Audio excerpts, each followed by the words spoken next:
Okay friends, it's time to get started on replacing our rearward adjustment arm. The first thing you want to do is safely raise and support the rear of the vehicle so the wheel's off the ground. The first thing we need to do is take a quick measurement of our original arm. I'm just going to go from the outer portion of each bolt and take a measurement of that.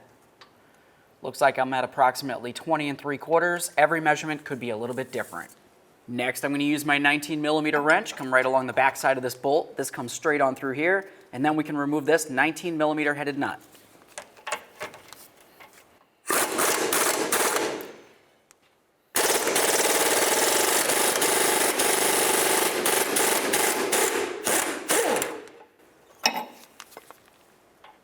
Remove the washer. Now let's go ahead and follow that rod all the way up to the center point right here. Now for this aspect, we're going to have to go ahead and remove this nut right there, but we're also going to remove the nut on this side. That way there we can go ahead and get this plate right out of the way.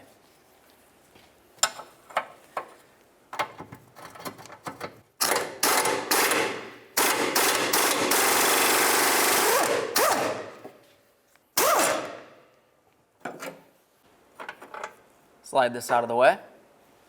Now we can start removing this. Sometimes you have to get in between this area right here with a pry bar, try to separate it. This one actually comes free pretty easily, which is nice. The other side, I'm just going to go ahead and use a little hammer, give it a loving bonk. There it is, friends. Now the next thing we want to do is just do a quick eyeball measurement of this right here. So I'm just going to go ahead and try to line up one side, and then we're going to pay attention to the other side. You can see that this needs to move a little bit further here. Now to do that, what we want to do is hold on to this center point right here. We're going to break both of these jam nuts free, and then we can use this as the adjustment to try to get it as close as possible before we start putting it into the vehicle.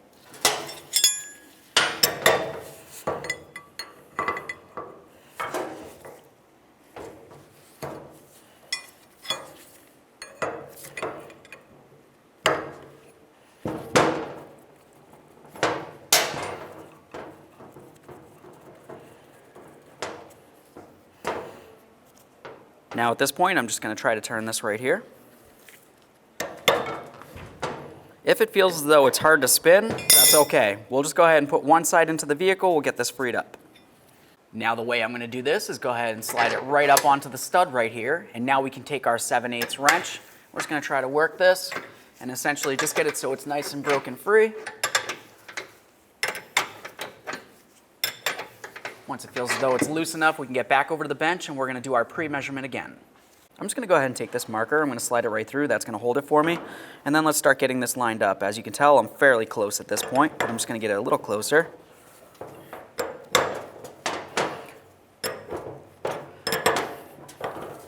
And turn it the right way.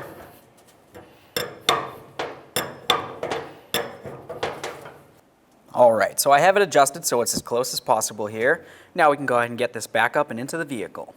The next thing we're going to do is go ahead and take a peek at this shaft right here. Now this is a bolt that goes all the way through and it kind of comes through to this point right there. So what we want to do is just make sure that we coat it with a little bit of grease. You don't necessarily need to get up onto the threaded area. We're just going to do the shaft, and then we're also going to come over here and do the same thing to this one.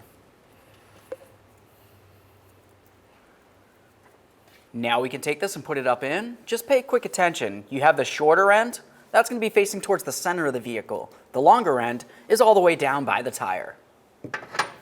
Slide that right on there. Get it on this side as well. Get the bracket up on there. Red thread locker on all 3 studs.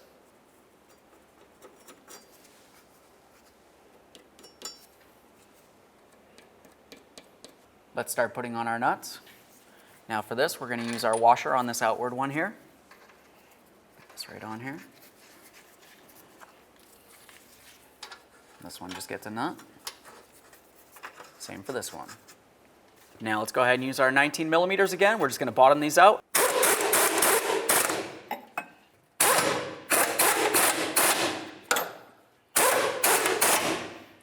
Let's just double check, make sure these are nice and snug.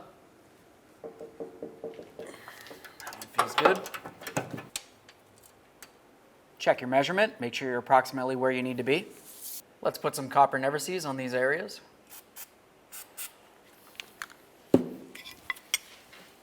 Now we're just going to bring these jam nuts all the way down up against the adjustment point.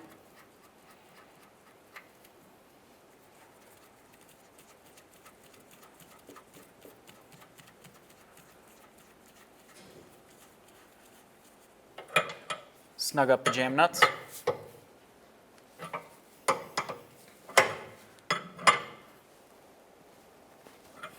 At this point, we have it all back together. You just want to go ahead and get your vehicle back down on the ground and then get yourself safely down to your local alignment shop.